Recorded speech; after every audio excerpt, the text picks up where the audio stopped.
السلام علیکم ناظرین، ڈاکٹر دانش ریئل فوکس کے ساتھ حاضر ہے۔ الیکشن ایکٹ 2017 پارلیمنٹ نے ان کے الیکشن ایکٹ 2017 میں ترمیم کر دی۔ کہا یہ جاتا ہے کہ اس ترمیم کے اندر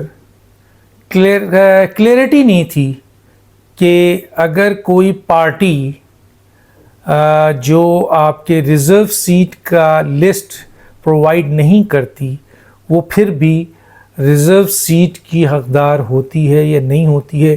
تو اس امینڈمنٹ میں بتا دیا گیا ہے کہ اگر لسٹ نہیں دیں گے تو آپ حقدار نہیں ہوں گے۔ دوسرا یہ ہے کہ جو آزاد امیدوار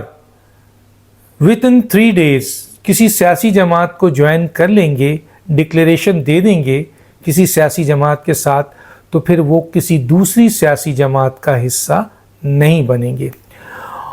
اس وضاحت کے بعد اب جو ایک ریزرو سیٹ کا فیصلہ آیا ہوا ہے سپریم کورٹ کا، اور وہ فیصلہ 8 رکنی بینچ نے دیا ہے، زیادہ تر کانسٹیٹیوشنل ماہر یہ کہتے ہیں کہ یہ فیصلہ ایک سیاسی فیصلہ ہے، ایک پاپولر فیصلہ ہے۔ اس فیصلے کا آئین اور قانون سے دور تک کا واسطہ نہیں ہے۔ اچھا، پہلی غلطی جو ہوئی تھی وہ ہوئی تھی الیکشن کمیشن سے، کہ جب الیکشن کمیشن نے ریزرو سیٹ جو کہ آزاد امیدوار جب سنی اتحاد کونسلز میں چلے گئے تھے، اور سنی اتحاد کونسلز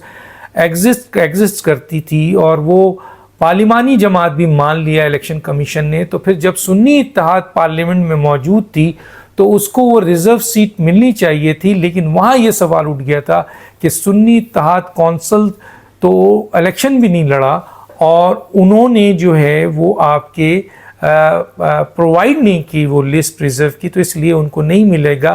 جس کا نتیجہ یہ نکلا کہ یہ کیس پھر پشاور ہائی کورٹ گیا۔ وہاں پہ متفقہ طور پر الیکشن کمیشن کے پوائنٹ آف ویو کو اور حکومت کے پوائنٹ آف ویو کو ایگری کیا گیا اور ان کے حق میں متفقہ فیصلہ آیا۔ لیکن جب سپریم کورٹ میں سنی اتحاد کونسلز گئی، اور سنی اتحاد کونسل جب سپریم کورٹ میں جاتی ہے تو سپریم کورٹ اس پشاور ہائی کورٹ کے فیصلے کو اسٹڈی کرتا ہے۔ آپ یہاں پر 2 باتیں آپ کے ذہن میں ہونا چاہیے کہ سپریم کورٹ میں جو جماعت گئی تھی وہ سنی اتحاد گئی تھی، پی ٹی آئی نہیں گئی تھی، اور جو پشاور ہائی کورٹ کا فیصلہ تھا وہ سنی اتحاد کونسلز کے پٹیشنز کے اوپر ان کے فیور میں نہیں تھا، چنانچہ سنی اتحاد سپریم کورٹ میں گئی۔ سپریم کورٹ کے 8 ججز نے جو فیصلہ دیا اس کے بارے میں کہا جاتا ہے کہ یہ فیصلہ پاپولر تھا۔ پہلی غلطی الیکشن کمیشن نے دی جب آپ کے سنی اتحاد کونسلز کو وہ ریزرو سیٹ اگر دے دیتی، جو کہ ان کا حق بنتا تھا، کیونکہ الیکشن ایکٹ 2017 میں جب آپ آج ترمیم کر رہے ہیں اور اس میں کلیریفیکیشن لا رہے ہیں، تو یقیناً اس وقت کلیریفیکیشن نہیں تھا، تو اس کا فائدہ سنی اتحاد کونسلز کو بنتا تھا، جو کہ نہیں دیا گیا، اور وہ الیکشن کمیشن کا بہت غلط فیصلہ تھا۔ لیکن اس سے بھی بڑا غلط فیصلہ سپریم کورٹ کے 8 ججز نے آئین اور قانون کی دھجیاں بکھیر دیں، اور ماضی میں کوئی ایسا فیصلہ یا ایسے فیصلے کی نظیر پاکستان میں نہیں ملتی کہ آپ ایپلیکنٹ نہیں ہیں، آپ گریونسز آپ کے نہیں ہیں، آپ آئے نہیں ہیں پٹیشن میں، آپ شامل نہیں ہیں، اور جو تنظیم آئی ہے اور لوور کورٹ کے فیصلے کے اوپر یا تو سپریم کورٹ اس کو مسترد کرے یا ایکسیپٹ کرے، اور سنی اتحاد کے ایپلیکیشن کو ایکسیپٹ کرے یا مسترد کرے، انہوں نے ایک بہت بڑا یو ٹرن لیا اور ان تمام کو اٹھا کر پھینک دیا اور کہا کہ جی پی ٹی آئی تو ایک سیاسی جماعت تھی۔ بھائی ہوگی پی ٹی آئی سیاسی جماعت، اس میں کوئی شک نہیں ہے، لیکن آزاد اراکین نہ پی ٹی آئی میں گئے اور نہ پی ٹی آئی نے الیکشن لڑا، نہ پی ٹی آئی اس لحاظ سے ایپلیکنٹ تھی، نہ اس کے گریونسز تھے، نہ وہ سپریم کورٹ میں آئی تھی۔ اس کے باوجود سپریم کورٹ کے 8 ججز نے فیصلہ پی ٹی آئی کے حق میں دیا، جو کہ مکمل طور پر ایک بیس لیس ان کانسٹیٹیوشنل ماورائے آئین فیصلہ ہے، اور اس کی تصدیق اس طرح ہوتی ہے کہ سپریم کورٹ کے 2 ججز نے جب فیصلہ دیا ہے، ابھی آپ کے حالیہ اختلافی نوٹ لکھا ہے، اس میں تو انہوں نے पूरी तफसील बता दी कि ये फैसला क्यों गलत है। आइन के आर्टिकल 51, 106,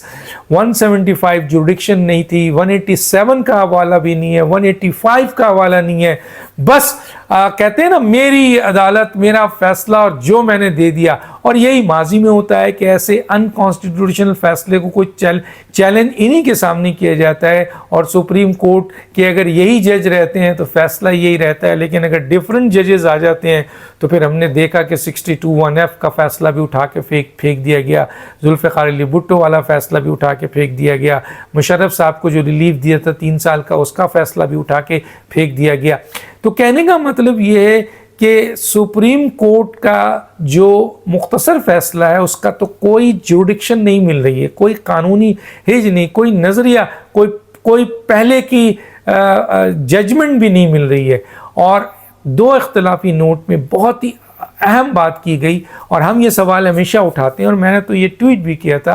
कि 189 के तहत लोअर कोर्ट्स और तमाम आइनी इदारे पाबंद हैं कि सुप्रीम कोर्ट जो भी फैसले करे, चाहे आइनी करे चाहे गैर आइनी करे। और उसका नतीजा ये होता है कि बाद में अगर सुप्रीम कोर्ट उन फैसलों को उठाकर फेंकती है तो उससे पाकिस्तान को, आइन को, कानून को, इंसाफ को बहुत नुकसान पहुंचता है। चुनांचे 189 में ये चीज़ आनी चाहिए कि आया सुप्रीम कोर्ट के आइनी फैसले को माना जाए या गैर आइनी फैसले को माना जाए। तो चुनांचे 189 में ये बात आ गई, 2 सुप्रीम कोर्ट के जज ने उसकी तशरीह कर दी एक लिहाज से कि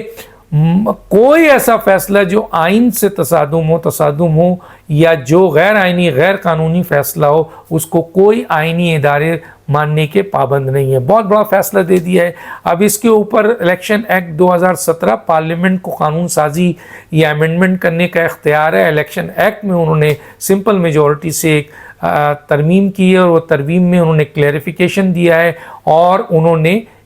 सुप्रीम कोर्ट के उस फैसले को, जो फैसला उन्होंने दिया है, वो बज़ाहिर उस फैसले की अहमियत इस कानून साजी के बाद मुकम्मल तौर पर ख़त्म हो जाती है। वैसे भी वो अनकॉन्स्टिट्यूशनल फैसला था, उसे इलेक्शन कमीशन ऑलरेडी काउंटर कर चुका है, हुकूमत भी उसको काउंटर कर चुकी है, लेकिन पार्लियामेंट में कानून साजी ने उस फैसले को मज़ीद दूर फेंक दिया है, उठा के, और डस्टबिन में फेंक दिया है। और अब सवाल ये पैदा होता है कि ये अमेंडमेंट में ये बात तय हो गई है कि किन लोगों को किस तरह रिजर्व सीट दी जाएगी। इस तरह से किसी भी आज़ाद उम्मीदवार को, किसी भी पार्टी पर्सन को मुंह उठाकर फ्लोर क्रॉसिंग या वो हॉर्स ट्रेडिंग का रास्ता बंद कर दिया गया है। अब बात यह है कि ये कानून बनेगा, क्योंकि कौमी असम्बली से तो पास हो गया, अब सेनेट में गया है, सेनेट भी इसको अप्रूव करती है तो सदर पाकिस्तान एक नोटिफाई कर देंगे और एक कानून बन जाएगा। अब इस कानून को यकीनन चैलेंज किया जाता है सुप्रीम कोर्ट में, लेकिन याद रखिए सुप्रीम कोर्ट का काम है तशरीह करना, उसकी जुरिडिक्शन है कि अगर आइन और कानून के ख़िलाफ़ कोई कानून साजी होती है तो बिल्कुल वो उसको रद्द कर सकता है। लेकिन ये उसको भी पता होना चाहिए कि सुप्रीम कोर्ट भी री राइटिंग ऑफ द कॉन्स्टिट्यूशन नहीं कर सकता। री राइटिंग ऑफ द कॉन्स्टिट्यूशन का इख्तियार सिर्फ पार्लियामेंट को है। हाँ, अगर वो री राइटिंग ऑफ द कॉन्स्टिट्यूशन ऐसी करे जो फंडामेंटल राइट्स के ख़िलाफ़ हो, इस्लामिक प्रोविज़न के ख़िलाफ़ हो, बेसिक स्ट्रक्चर के ख़िलाफ़ हो, पर्सन स्पेसिफिक हो या आइन से मुतसादिब हो, तो सुप्रीम कोर्ट उसको नलीफाइड कर सकता है। लेकिन अगर वो कानूनी फ़ैसला है, जैसे कि हुकूमत कह रही है कि ये उनका इख्तियार है, और जो सुप्रीम कोर्ट ने फ़ैसला दिया था वो अनकॉन्स्टिट्यूशनल, अनलॉफुल फ़ैसला है, तो अगर ये केस सुप्रीम कोर्ट जाता है और सुप्रीम कोर्ट मैं ना मानूं की रेट लगाती है और फिर आइन और कानून को सामने रखे बगैर जो हमने कह दिया, हमारी मर्जी, हमारा जिस्म, हमारी मर्जी वाला फ़ैसला फिर आया, तो फिर ये तो तसादुम है, ये आगे बढ़ेगा। तो डॉक्टर दानिश को इजाज़त दीजिए। अल्लाह हाफ़िज़।